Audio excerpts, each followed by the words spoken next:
दोस्तों, जब आप कहीं घूमने जाते होंगे तो रास्ते में आपने नदी और समुद्र के ऊपर बने पुलों के ऊपर से सफर जरूर किया होगा, जो देखने में बहुत आकर्षित भी लगते हैं। लेकिन सवाल ये उठता है कि आखिर इतने सुंदर और आकर्षित और मजबूत पुलों का निर्माण कैसे किया जाता है, जिसके ऊपर ट्रेन से लेकर बस, ट्रक, कार सभी आसानी से गुजरती जाती हैं। अधिकतर नदियों पर पुल पिलर के सहारे टिके रहते हैं। क्या आपके मन में भी इन पिलर्स को देखकर ये सवाल आया कि आखिर नदी के इस बहाव के बीच इन पिलर को कैसे बनाया गया होगा? इंजीनियर्स ने इन पुलों को बनाने के लिए किन तरीकों का इस्तेमाल किया होगा? क्योंकि इसका अंदाजा तो हम लगा ही सकते हैं कि बहती हुई नदी के मध्य पुल का निर्माण करना कोई आसान बात तो नहीं है। तो दोस्तों, आज हम आपके इन सवालों का जवाब देने के लिए ये वीडियो लेकर आए हैं। जानेंगे आज कि आखिर पानी के बीच में पुल का निर्माण कैसे किया जाता है और पुल कितने प्रकार के होते हैं। दोस्तों, हम सब ये जानते ही हैं कि पानी पर बना ये पुल हमारे जीवन का एक अहम हिस्सा है, क्योंकि अगर ये ब्रिज न होते तो शायद कोई गांव, कस्बे और शहर एक दूसरे से कटे ही रहते। इन ब्रिज की मदद से हम पानी के ऊपर से निकलकर अपना समय और ईंधन दोनों ही बचा सकते हैं। इंजीनियरिंग डिजाइन के आधार पर पानी पर बनने वाले ये पुल कई तरह के हो सकते हैं, जैसे कि बीम ब्रिज, सस्पेंशन ब्रिज और आर्च ब्रिज। और दोस्तों, किसी भी पुल का निर्माण स्थान के आधार पर किया जाता है। एक प्रकार का पुल सभी जगह संभव नहीं है, इसीलिए पुल भी जगह के आधार पर ही बनाया जाता है। एक बेहतरीन पुल के निर्माण में काफी ज्यादा समय और काफी पैसा भी खर्च होता है, लेकिन ये जरूरी भी है, क्योंकि अगर ये ब्रिज जल्दबाजी और किसी नौसिखिए द्वारा बनाए जाए तो उसका खामियाजा कई लोगों को जान देकर भुगतना पड़ सकता है। इसलिए इंजीनियर सबसे पहले इंफ्रास्ट्रक्चर और उसके बारीक से बारीक चीजों पर काफी ज्यादा ध्यान देते हैं और उनका विश्लेषण करने के बाद ही काम शुरू करते हैं, जिसके बाद में एक शानदार ब्रिज बनकर तैयार होता है। और ये काम थोड़ा खतरनाक भी होता है, लेकिन दोस्तों, जितने भी लोग इस तरह के काम में लगे हुए होते हैं वो काफी प्रोफेशनल होते हैं। चाहे वो वर्कर हो या फिर इंजीनियर, सभी को इन कामों का काफी अनुभव होता है, जिसके बाद ही उन्हें ऐसे जटिल प्रोजेक्ट्स पर काम करने के लिए भेजा जाता है। अब हमारे अपने ही देश के मुंबई शहर में स्थित बांद्रा वाली सीलिंग को ही ले लीजिए।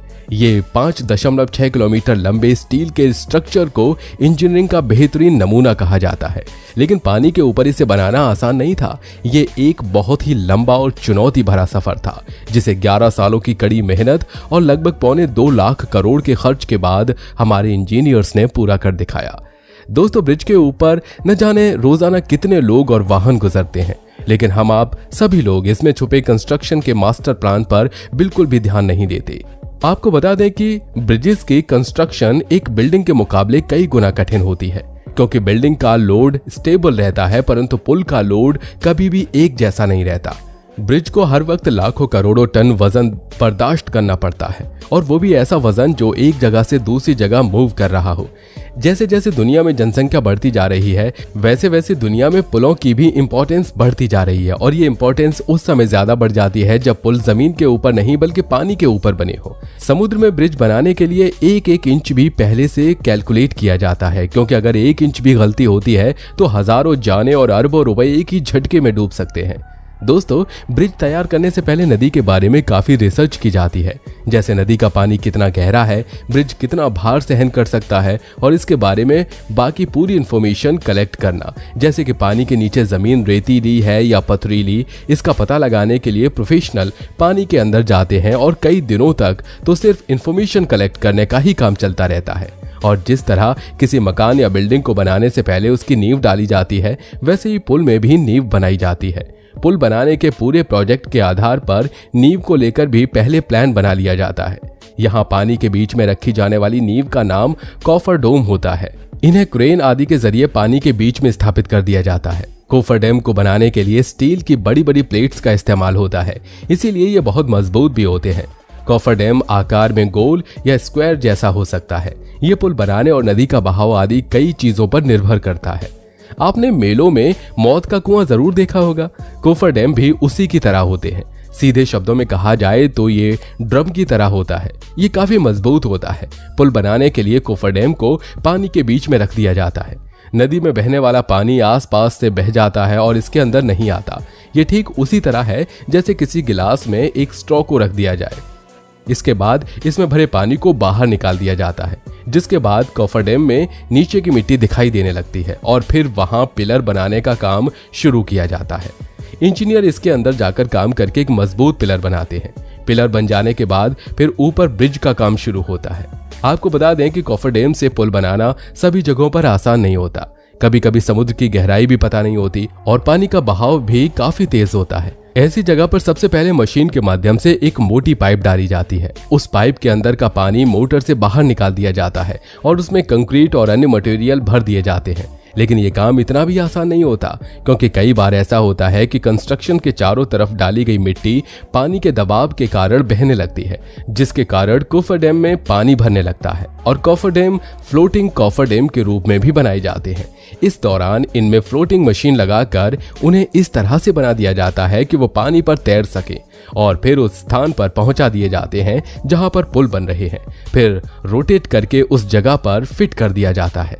आपको बता दें कि पुल बनाते समय ज्यादातर काम दूसरी साइड पर चलता है।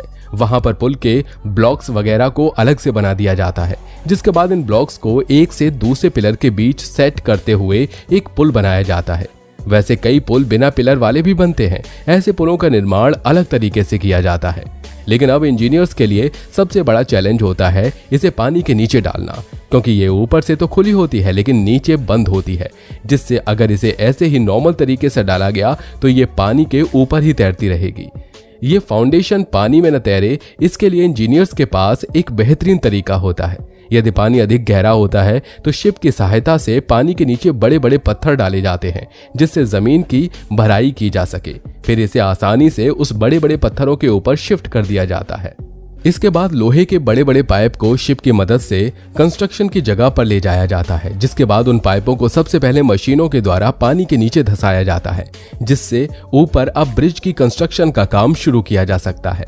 कई लोगों के मन में यह सवाल आता है कि ब्रिज इतना भार कैसे सहन कर सकता है। तो दोस्तों, इसका जवाब है कि कोई भी ब्रिज तब तक भार सहन नहीं कर सकता जब तक उस पर पड़ने वाला भार डायरेक्ट या इनडायरेक्ट तरीके से जमीन में ट्रांसफर होता रहता है। आपने देखा होगा ब्रिज पर लाखों टन का भार रहता है, लेकिन वो तब भी खड़ा रहता है क्योंकि सारा भार खंभों पर टिका रहता है और खंभों से होता हुआ जमीन में चला जाता है, जिससे ब्रिज पर कोई नुकसान नहीं होता। और सबसे अहम बात, कोई भी ब्रिज बनाने से पहले ही ये निर्धारित हो जाता है कि ये ब्रिज कितने साल काम करेगा। उसी हिसाब से उसका निर्माण किया जाता है। ज्यादातर ब्रिज 100 साल तक के लिए बनाए जाते हैं, लेकिन मुंबई में बनाया गया सी लिंक 120 साल के लिए बनाया गया है। कुछ पुराने जमाने के ब्रिज हैं जो 200 साल तक पुराने हैं और अभी तक काम कर रहे हैं। ब्रिज बनाने के बाद समय समय पर रखरखाव की भी जरूरत होती है। ऐसा नहीं है कि एक बार बनाने के बाद उसे कभी चेक नहीं किया जाता। ब्रिज की मजबूती का पता लगाने के लिए बहुत सारे मीटर काम में लिए जाते हैं, जैसे मैग्नेटोमीटर, पायोमीटर और इंफ्रारेड थर्मोग्राफी आदि। इंफ्रारेड थर्मोग्राफी के द्वारा कंक्रीट के बीच में भी गड्ढों का पता लगाया जा सकता है। समय समय पर ब्रिज के खंभों की जांच की जाती है।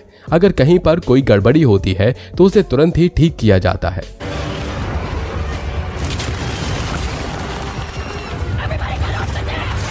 तो दोस्तों, ये थी हमारी आज की वीडियो। आपको वीडियो कैसी लगी हमें कमेंट बॉक्स में जरूर बताइएगा। और अगर आपको ये वीडियो अच्छी लगी हो तो लाइक और चैनल को सब्सक्राइब कर दीजिए। साथ ही अपने सभी फ्रेंड्स को शेयर जरूर करिएगा। धन्यवाद।